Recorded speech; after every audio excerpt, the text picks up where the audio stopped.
Irmãos, a palavra do Senhor que nós leremos e estudaremos nesta manhã está registrada no livro de Provérbios. Eu já tinha anunciado para algumas pessoas, principalmente no WhatsApp, mas também coloquei no Instagram da igreja o trecho que nós leremos. Eu vou ler do versículo 20 ao 27 do capítulo 4 de Provérbios. Nós vamos nos deter no versículo 23, mas eu quero ler com você desde o versículo 20 até o 27 do livro de Provérbios, no capítulo 4. Por favor, abra sua Bíblia e acompanhe a leitura. Diz assim a palavra do Senhor, Provérbios capítulo 4, a partir do 20 até o 27. Filho meu, atenta para as minhas palavras, aos meus ensinamentos inclina os ouvidos.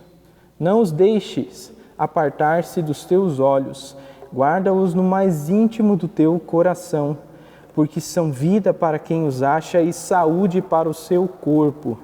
Sobre tudo o que se deve guardar, guarda o coração, porque dele procedem as fontes da vida. Desvia de ti a falsidade da boca e afasta de ti a perversidade dos lábios. Os teus olhos olhem direito e as tuas pálpebras diretamente diante de ti. Pondera as veredas de teus pés, e todos os teus caminhos sejam retos. Não declines nem para a direita, nem para a esquerda. Retira o teu pé do mal. Eu vou ler mais uma vez o versículo 23, que é o nosso objeto de estudo hoje. Diz assim o versículo 23, sobre tudo o que se deve guardar, guarda o coração, porque dele procedem as fontes da vida. Eu intitulei o estudo de hoje com uma pergunta, e a pergunta é: por que nós fazemos o que nós fazemos? É uma pergunta simples, mas que nos remete a considerações profundas, considerações complexas, e dá uma boa conversa. Por que nós fazemos o que fazemos? Por que, por exemplo, nós deixamos então de fazer algumas coisas e fazemos outras?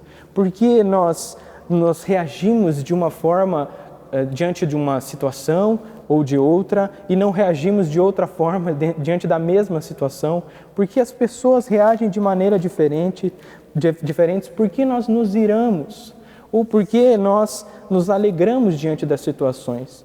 Por que nós desconfiamos e murmuramos? O que é? O que é que faz com que nós façamos o que nós de fato fazemos? O que nos leva a falar o que falamos, pensar o que pensamos, ou deixar de fazer essas coisas? Os porquês da vida são sempre perguntas que nos remetem a boas discussões, a boas conversas. Nem sempre são fáceis de responder os porquês.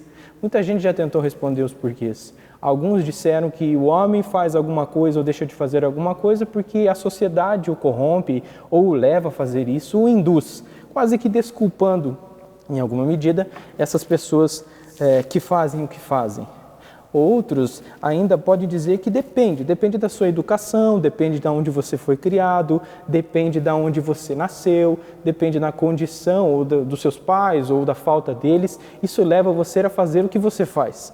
Determinantemente é isso que leva você a fazer o que você faz. Ninguém menospreza os efeitos dessas situações, dessas circunstâncias, mas a palavra de Deus nos leva a algo mais profundo, a algo mais sólido, um terreno onde nós podemos realmente entender por que nós fazemos o que nós fazemos. E as Escrituras, elas têm a primazia, elas têm a proeminência e elas têm a prioridade na nossa definição das verdades. É nas Escrituras que nós encontramos a sabedoria e a verdade absoluta. E também, então, sobre o coração, nós lemos um versículo que fala sobre isso. As Escrituras têm a opinião fundamental, ou, para não dizer a verdade, não passa só de uma opinião, como se a Escritura fosse mais uma opinião entre tantas, mas a verdade absoluta de Deus, a verdade sobre a realidade.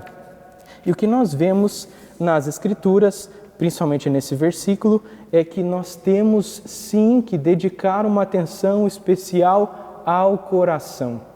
É o coração que em alguma medida explica o que fazemos, ou por que fazemos, ou como fazemos as coisas que fazemos.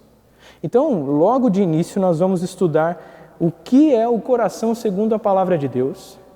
No segundo momento, então, nós veremos a importância de saber disso, a importância de considerar o coração às nossas vistas, uma vez que a palavra de Deus nos leva a guardar sobre todas as coisas o coração, destacando a sua importância. E, num terceiro momento, nós veremos como lidar com ele, como nós guardamos o coração, de que maneira nós podemos atentar para ele e averiguar aquilo que nós temos que ter como certo e sempre contínuo diante dos nossos olhos. No primeiro momento, então, nós veremos o que é o coração. E a partir de agora que nós podemos encontrar versículos que explicam, fazem um apanhado conceitual do que é o coração. Você não tem um trecho na Bíblia destinado só a descrever como Deus criou o coração, por exemplo. A primeira descrição ou a primeira narrativa onde se inclui a palavra coração na Bíblia está em Gênesis 6, no capítulo 5. Ali, infelizmente, nós temos a primeira descrição como sendo uma descrição negativa do coração. O versículo de número 5 do capítulo 6 de Gênesis começa dizendo que o Senhor viu o Senhor que a maldade do homem se havia multiplicado na terra e que era continuamente mal todo o desígnio do seu coração. Interessantemente, se você procurar antes do Gênesis 6, a única vez onde existe, antes dessa passagem, a expressão Deus viu, é em Gênesis 1, final do capítulo 1, dizendo que Deus viu que tudo que havia feito era muito bom. E agora nós temos de novo a expressão viu o Senhor ou viu Deus, que a maldade do homem havia se multiplicado na terra. Então são contrastes enormes. Depois que Deus cria tudo, ele diz que tudo era bom, muito bom. E agora no capítulo 6, depois da queda, obviamente, nós temos Deus fazendo uma outra avaliação sobre a raça humana. Agora especificamente sobre a raça humana, mostrando que nesse homem, a maldade multiplicada, e essa maldade vem do coração, é mal todo o desígnio do seu coração. Agora, se você olhar o versículo 6, esse é o versículo 5 que nós lemos, o versículo 6 mostra também um outro coração. Diz assim, o versículo 6, Deus viu os atos... Então se arrependeu o Senhor, versículo 6, então se arrependeu o Senhor de ter feito o homem na terra e isso lhe pesou no coração. Agora nós temos então não só um contraste com o que já foi dito antes, sobre tudo ter sido feito muito bom, mas agora temos um contraste de corações. O coração do homem é mau em todo o seu desígnio, todos os seus desejos, em todos os seus intentos. Em contrapartida, nós temos o coração de Deus que é ferido por essa maldade. Não é ferido por outras coisas. Ele é ferido ou atingido e atacado por essa maldade, porque todo pecado é um pecado contra Deus. Agora perceba a dinâmica nos versículos. Deus viu os atos maus dos homens se multiplicando sobre a terra e a fonte disso era o coração continuamente mau. Agora nós temos também Deus tendo o seu coração ferido por tais males e maquinações e agora responde punitivamente, responde justamente, enviando juízo. Esse é o dilúvio, melhor dizendo, como nós vemos na sequência dos textos. Em outras palavras, o que o homem deixa ou deixa de fazer tem a ver com o seu coração. E o que Deus faz também. O caso é que existe uma diferença na qualidade dos corações e, por conseguinte, na qualidade das ações. Se os homens têm coração mau, fazem o mal. Deus, que tem um coração puro, santo e justo, não pode tolerar e não pode fazer vistas grossas ao mal, e é por isso, com o coração ferido, que Deus é levado a exercer juízo. Isso é que nós vemos em Gênesis, o primeiro versículo que fala sobre coração. Entre outras passagens que nós temos, nós vemos no livro de Êxodo um trecho conhecido, um trecho muito debatido, onde nós vemos o coração de Faraó ser endurecido. Há muita discussão acerca desse texto. Se Deus endureceu o coração de Faraó passivamente ou ativamente, se foi só o coração de Faraó que endureceu e Deus tomou para si esse trabalho, mas o que nós vemos em 10 versículos, desde o capítulo 4 até o versículo 14, no livro de Êxodo, nós vemos 10 versículos com a expressão partindo de Deus o endurecimento do coração.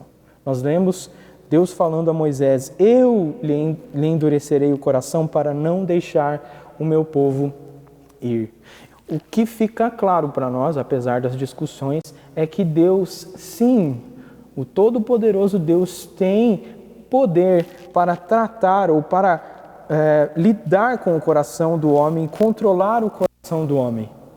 Isso é inegável nas Escrituras. E esse é um trecho, eu poderia citar outros textos. Nós, por exemplo, temos um trecho em Provérbios onde diz que o coração do rei está nas mãos do Senhor, de modo que o coração do rei é inclinado como a vontade de Deus quer. Esse é um dos trechos, mas o que eu quero fazer saltar aos nossos olhos é: o coração do homem é que faz o que faz ele fazer as coisas, e também o poder de Deus em transformar ou lidar com o coração, melhor dizendo. Então, nas Escrituras, nós temos a definição de coração como sendo, por exemplo, em outros momentos, nós vemos ela falando sobre intelecto, sobre pensamento, sobre razão.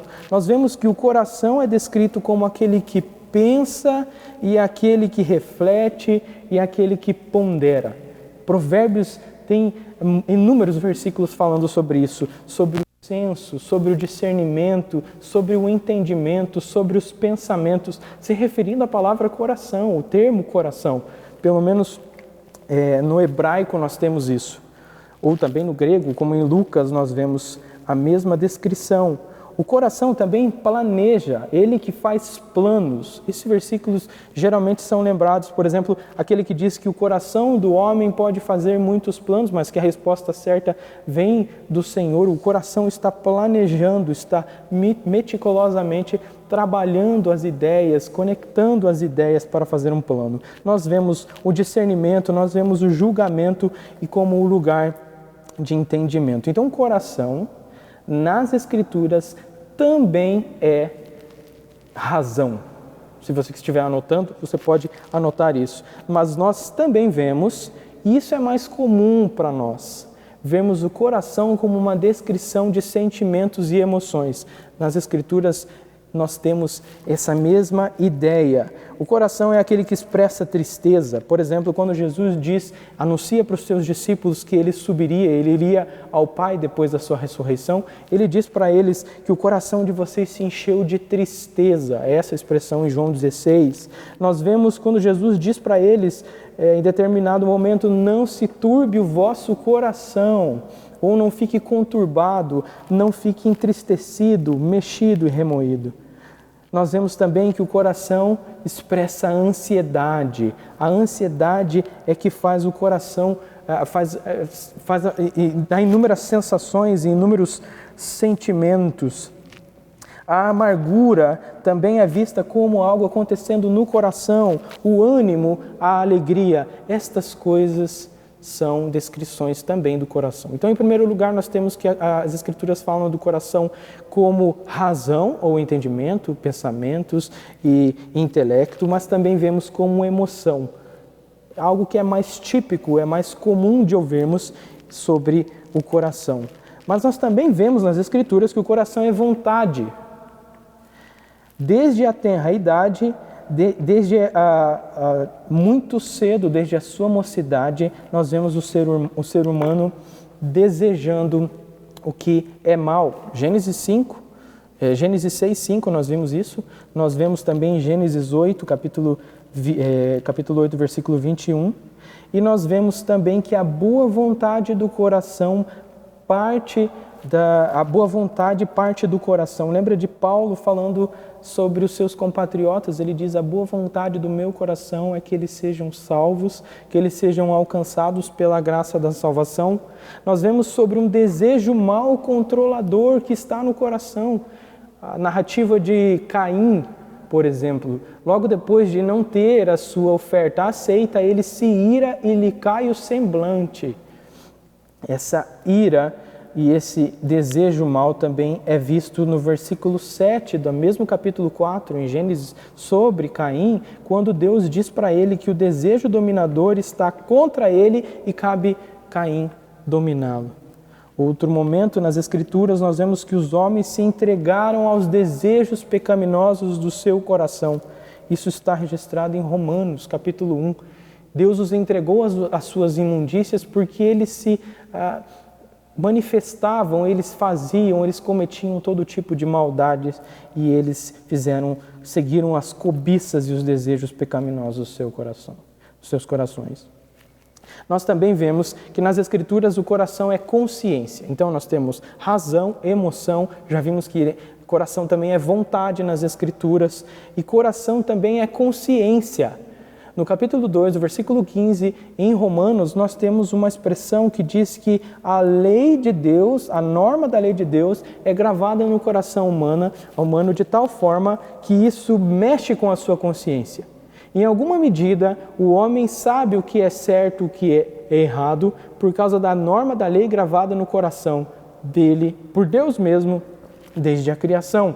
Isso não significa que ele não precisa da lei registrada nas Escrituras, porque a lei do coração, a norma da lei gravada no coração do homem foi perturbada, corrompida pelo pecado. Mas, vez ou outra, algumas fagulhas aparecem de certo ou errado, mesmo que aquela pessoa, de repente, não seja nem temente a Deus, seja um ímpio. Mas o caso é que o coração também envolve a consciência. A consciência ora acusa ou a consciência ora não acusa, por causa da lei de Deus. Então, razão, emoção, vontade, consciência, e nós temos que o coração também é expressado, é declarado, é descrito, faz-se menção a ele quando você fala de expressões físicas, expressões corporais ou expressões gestuais, por exemplo. Nós já vimos que a ira faz cair o semblante, como no caso de Caim. Nós também vemos outro provérbio que diz que a alegria do coração aformoseia o rosto. Alguém alegre expressa isso na sua face. Os pés se apressam a executar os projetos do coração. É isso que nós vemos em Provérbios também. Os membros corporais obedecem ao pecado do coração. Quando Paulo está falando aos Romanos, no capítulo 6, ele diz: não permitam que o pecado reine sobre os membros do seu corpo. Nós vemos que os lábios são instrumentos de expressão do coração. Eles falam as coisas que estão no coração. No próprio texto que nós lemos, embora não seja o versículo 23, nós vemos que as pálpebras e os olhos são descritos como guiados pelo coração. Nós também vemos em outros momentos que a força do homem, o vigor, o ânimo do homem está envolvido com o coração. Quando o coração é renovado, quando o coração é estimulado, é encorajado, então as forças se redobram e agora você tem mais disponibilidade, você está mais disposto para o trabalho.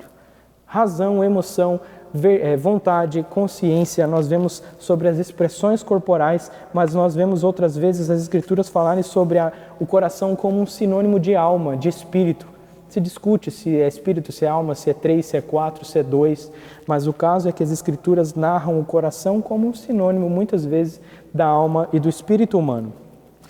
Por último, nós temos que as Escrituras mostram que o coração é o centro, o lugar aonde você expressa e mantém a sua religião e a sua ética. Não poucas vezes nas Escrituras o povo de Deus é chamado a obedecer a Deus de todo o coração. O primeiro grande mandamento, nós vemos isso, Jesus ensinando, e esse era um ensino já do Antigo Testamento, que devia se amar a Deus sobre todas as coisas de todo o seu coração. O coração aceita e confia. É com o coração que se crê para a justiça e com a boca se confessa para a salvação, como nós vemos em Romanos capítulo 10. Existe um salmo que mostra o insensato alegando que não existe Deus. É assim que a Bíblia chama aquele que nega a existência de Deus. Deus existe, mas ele precisa negar, e essa negação, de acordo com o Salmo de número 53, é uma negação no coração. Um insensato é aquele que diz não a Deus em seu coração. Não são os seus olhos que não conseguem ver isso. Eles, do seu coração, nega. E isso é insensatez. Nós temos ainda Jesus condenando a adoração hipócrita, dizendo que muitos aqueles fariseus e escribas adoravam apenas com os seus lábios, mas o seu coração estava longe de Deus. Então, sim, o coração envolve também religião, adoração e a nossa ética, a forma como nós nos conduzimos. O que nós podemos concluir disso tudo até agora é que a Bíblia usa muitas vezes e de várias maneiras o termo coração de uma forma metafórica. Ele não está falando do órgão que bombeia sangue para o corpo, mas mostra a vida interior e espiritual do homem. Nós podemos resumir o coração como sendo a sede, o centro, o núcleo interior e espiritual da vida do homem.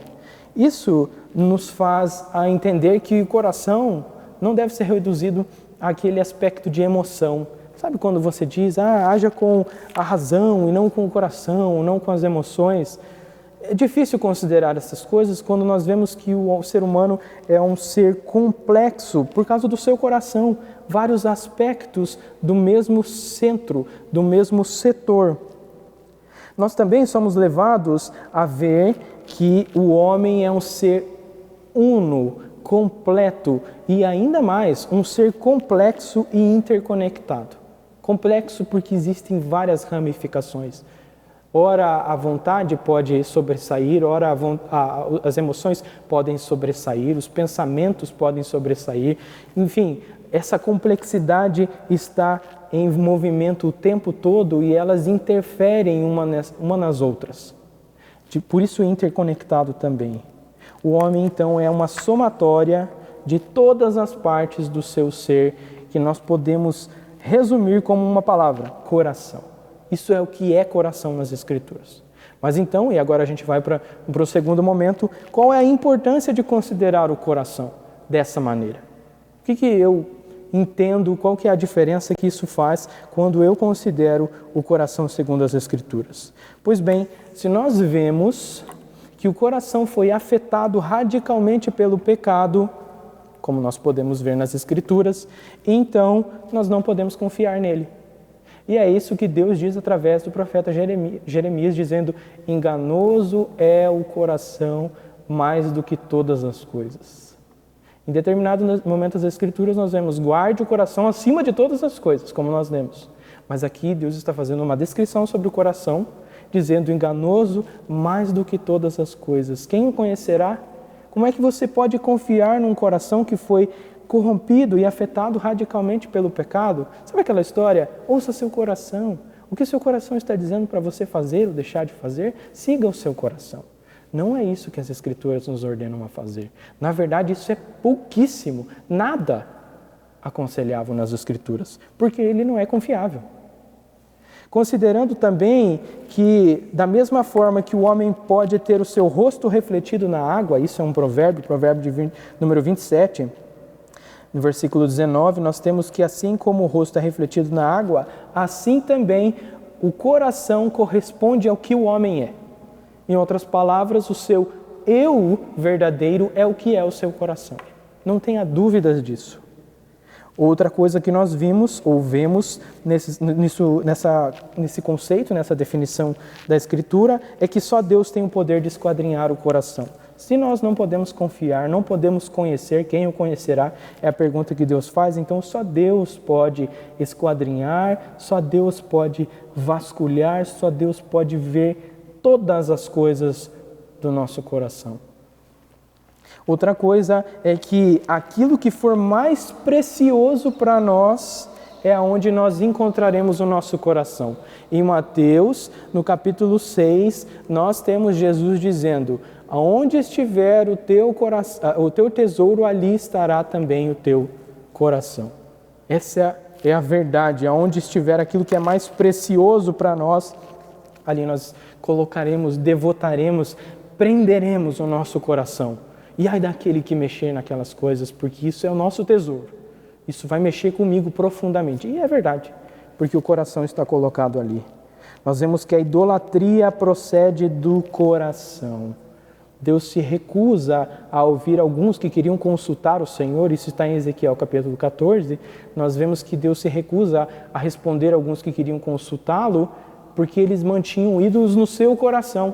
Olha só, o povo de Deus, aquele que não tinha imagens de escultura, mas tinha ídolos no seu coração, tinham erigido coisas como ídolos e faziam deles o seu Deus.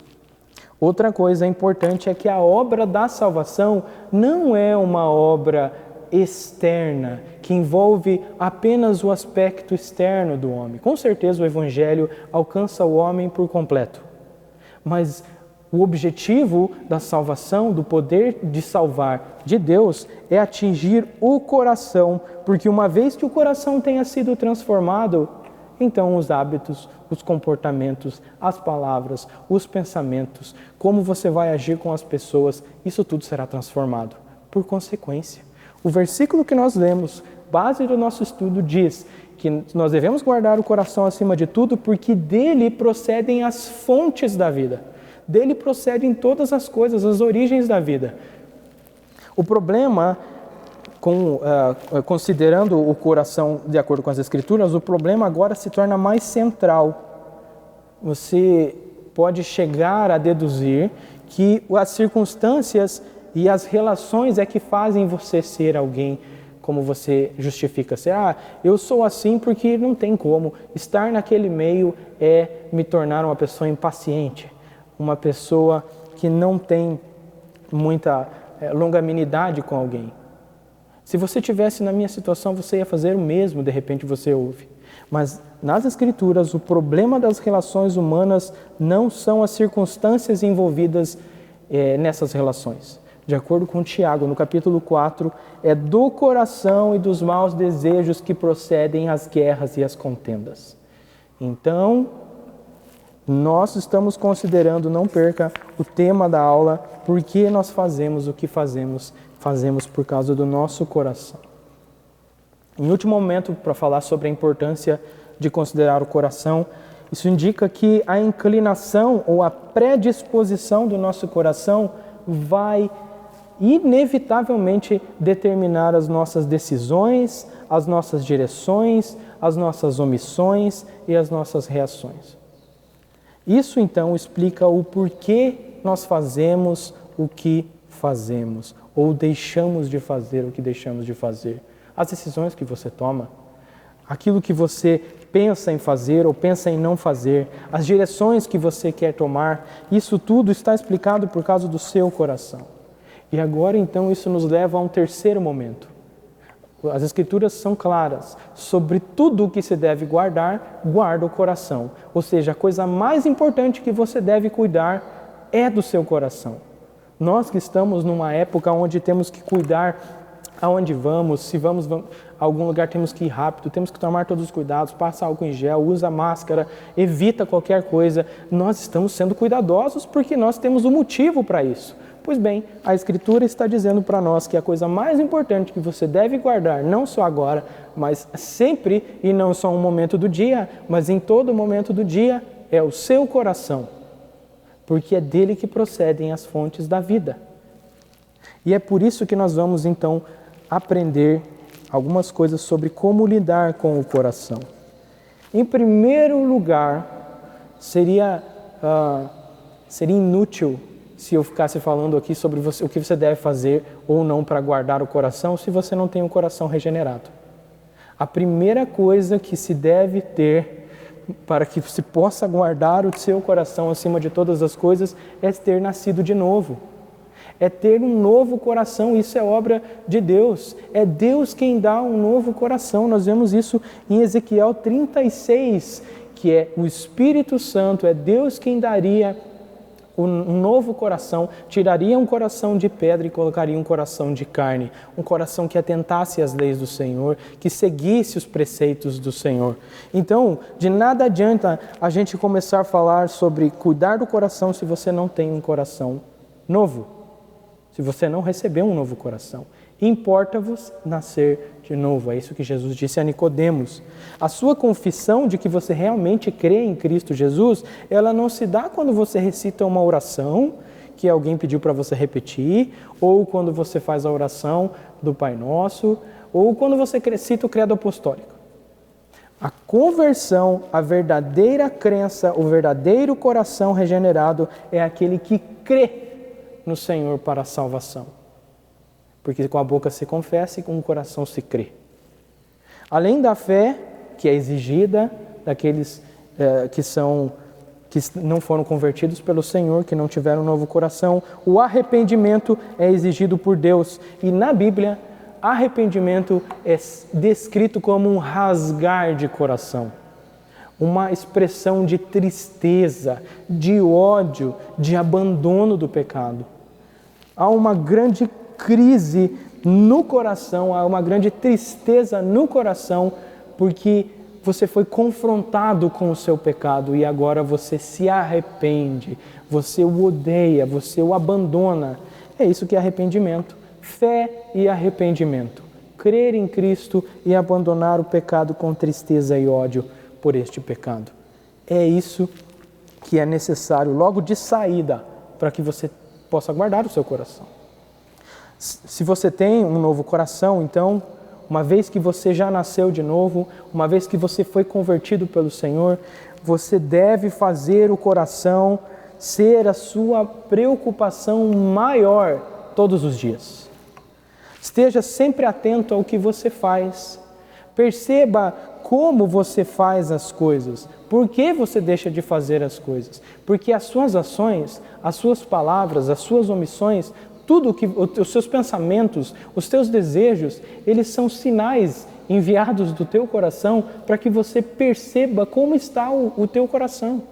Se você tem confiado no Senhor, se você não tem se entregado em confiança ao Senhor, se você tem murmurado porque anda descontente com as coisas, mesmo com as coisas boas que Deus te dá, esses são sinais. Esteja atento, então, ao que você faz, ao que você pensa, como você reage às pressões da vida, como você reage às desilusões, às frustrações, às negações que são feitas a você. Como é que você reage? Isso é um indicativo de como está o teu coração. De que maneira, qual é o estado do seu coração, isso ficará claro na maneira como você age. Quando você vê o próximo, por exemplo, prosperar em alguma área, enquanto você não. Puxa, eu queria tanto ter sido bem-sucedido nessa área e eu não consigo. E de repente chega um e ele passa na minha frente. Como o seu coração indica o estado dele quando você reage dessa maneira? Com ódio, com raiva, com inveja, com rancor? Isso demonstra muito do seu coração. Como é que você reage quando você é acometido de uma doença? Como que você lida com o fato de Deus permitir que uma doença acometa você? O que você faz quando tem dinheiro ou quando não tem? Isso indica como está o teu coração e aonde está o teu coração.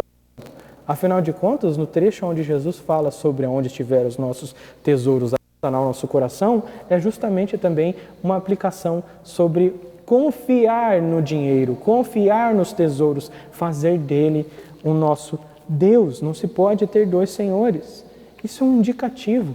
Esteja então atento a tudo que você faz ou deixa de fazer. Fala ou deixa de falar, pensa ou deixa de pensar. Outra coisa que você deve fazer é se lembrar de que tudo o que você faz, tudo, mesmo que você não se dê conta disso, tudo o que você faz diante de Deus, diante dos olhos daquele que tudo vê e daquele que não pode observar a pureza e não tolera o pecado, não faz vistas grossas ao pecado. Lembre-se de que aquilo que se passa no seu coração pode estar escondido do seu cônjuge, pode estar escondido do seu chefe, pode estar escondido dos seus filhos, pode estar escondido dos teus amigos, de todo mundo. Mas tudo isso está aberto e está visível aos olhos do Senhor. E você faz isso diante do Senhor. Então, logo de início, nós temos um motivo para temer a nos preocupar de fato com o nosso coração, porque ele está diante de Deus, aberto, o tempo todo, ainda que a nós não. Outra coisa que você deve fazer: constantes e sinceras varreduras em teu coração, observando a sua maneira de agir. Observe as suas motivações. Às vezes, o coração tem motivações que podem ser pecaminosas, e mesmo uma coisa boa que você faça pode ser corrompida pelas as intenções más do coração. Às vezes você faz isso para obter um prestígio, uma glória. Jesus combateu esse tipo de farisaísmo e esse tipo de hipocrisia em muitos daqueles do seu dia, dizendo que eles faziam as coisas para receber a fama ou receber a glória, para serem bem vistos pelos homens, inclusive a oração. Jesus diz: não orem como para ser visto pelos homens, como estes tais fazem, uma coisa boa com uma intenção ruim. Então sim, muitas vezes você e eu podemos fazer coisas boas com intenções pecaminosas. Observe desde o início o que te leva a fazer uma coisa correta. O que te leva a fazer algo bom. E você ainda pode ter uma intenção boa e ainda pode ter a maneira inadequada de fazer alguma coisa. Isso também prejudica a situação. E ainda mais, você pode ter uma intenção boa, uma forma adequada de executar aquela intenção, mas pode ter uma finalidade errada. Pode ser para a sua própria glória, pode ser para o outro e não necessariamente para a glória de Deus. Tem que ser para a glória de Deus em favor do outro, mas nunca para o outro como um fim em si mesmo ou para mim como um fim em si mesmo. Você precisa analisar a motivação, a forma como você faz as coisas e para quem você faz as coisas. Olhe para o teu coração e você verá como você tem feito estas coisas. Como tem estado o teu coração neste período, nestes dias? Nós estamos vivendo uma pandemia e já amargamos essa situação há um bom tempo, há meses. De repente você anda descontente porque você gostaria de um outro tipo de situação e agora você não consegue tê-la e você fica então perturbado, ansioso e você não sabe lidar com este momento e aproveitar este momento. Por que ele deve ser aproveitado?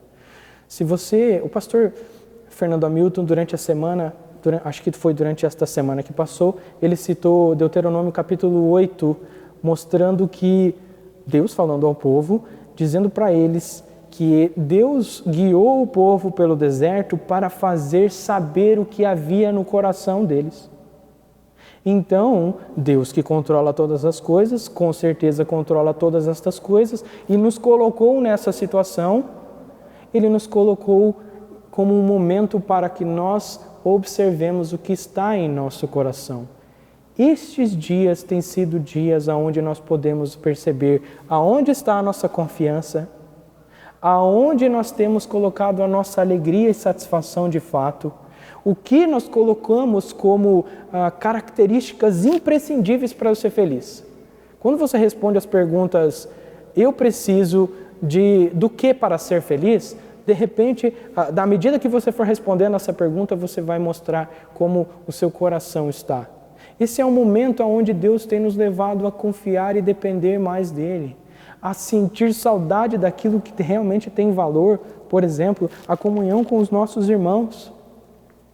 Este é o momento onde o Senhor tem nos colocado para que o nosso coração mostre para nós, faça saltar aos nossos olhos se nós somos temerosos, se nós estamos desesperados, se você é indiferente, eu não me importo, ou se você tem medo do futuro. Porque sim, nós sabemos que haverá várias consequências. Mas quem é o teu Deus? O dinheiro? O mercado? A economia? A saúde? O Estado? Você? Sua família? Quem é? Quem é que tem garantido para você que tudo ficará bem? Deus? Você precisa averiguar o seu coração. Caminhando para o final, olhe para si mesmo e veja se o fruto do Espírito tem estado presente na sua vida. Amor, alegria, paz, longanimidade, benignidade, bondade, fidelidade, mansidão, domínio próprio. Estas coisas estão presentes na sua vida em que grau? De que maneira o fruto do Espírito tem sido demonstrado na sua vida? Uma vez que você recebeu um novo coração e o Espírito habita em ti, como você tem andado pelo Espírito, tem demonstrado esse fruto na sua caminhada, seja com as suas relações na família, seja nas suas relações com os seus amigos, com os seus pais, com os seus filhos, com os seus irmãos, enfim. De que maneira o fruto do Espírito tem sido mostrado? Nunca se esqueça daquilo que Jesus disse, que pela árvore pelo fruto que nós conheceremos a árvore.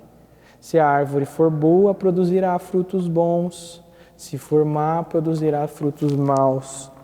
Porque do bom tesouro o homem tira boas coisas. O bom homem tira boas coisas e do mau tesouro más coisas. Então, analise, veja, olhe para os frutos da sua vida. Guarde a entrada e a saída do teu coração. Nós vimos que nós devemos guardar o coração. Nós devemos fazer isso o labor, o nosso empreendimento, a nossa administração principal da nossa vida. Como está o meu coração? Como ele está? Como ele tem andado? De que maneira eu posso guardá-lo? Guarde a entrada e a saída. Se você olhar os versículos anteriores e posteriores do trecho que nós temos, nós vemos em Provérbios 4, a partir do versículo 20, um pai está falando para o seu filho: atenta para as minhas palavras, ou seja, ouça-as. Os meus ensinamentos inclinam os ouvidos. Não os deixe apartar dos teus olhos, guarda-os no mais íntimo do teu coração. Os olhos e os ouvidos funcionam aqui, metaforicamente, como as entradas do coração. É por onde as coisas entram em seu coração.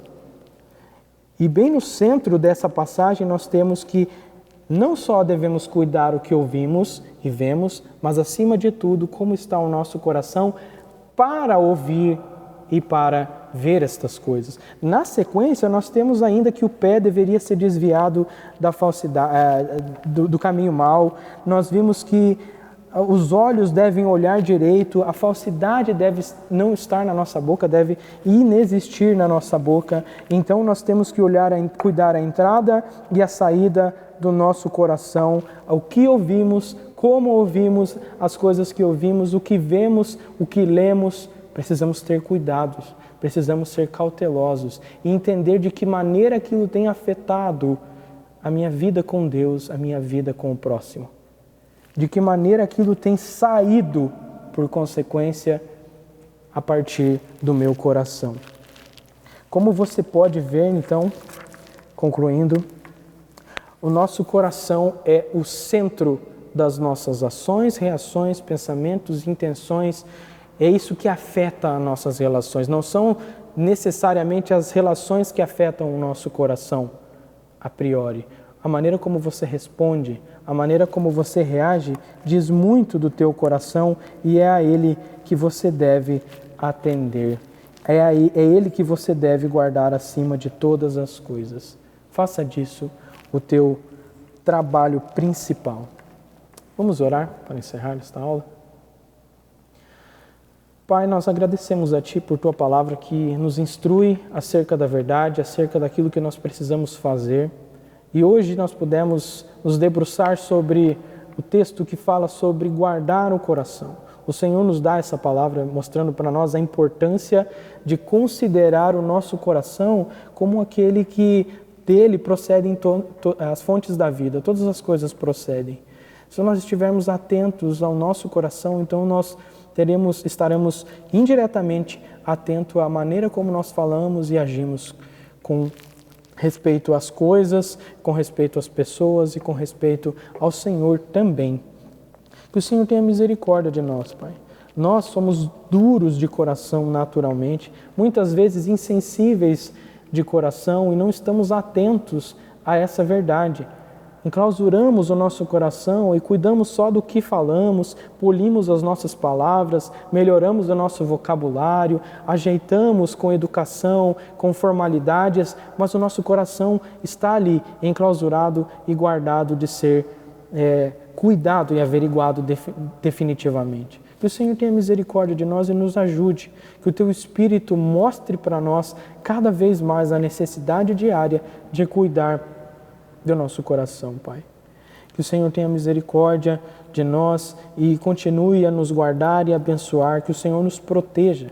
Que o Senhor cuide daqueles que estão nos ouvindo, aqueles que têm buscado o Senhor e buscado em Ti a suficiência, o poder, o guardar, o proteger e a provisão diária.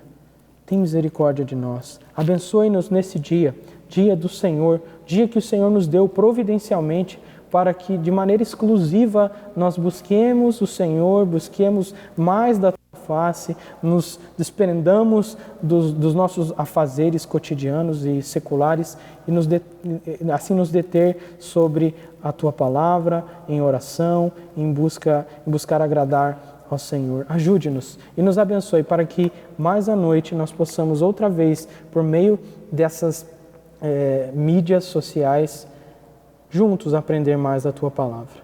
É isso que oramos gratos. Em nome de Jesus. Amém.